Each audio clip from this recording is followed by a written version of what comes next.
যাবার সময় দরজাটা বাইরে থেকে লাগিয়ে যায়। নিজেকে খুব ছোট লাগছে আজ নীরার।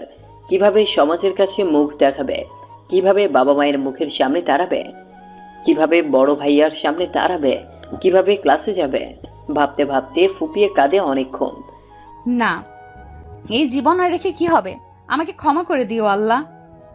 বলেই বিছানার চাদর ভাগ করে কেটে ফেলে নীরা।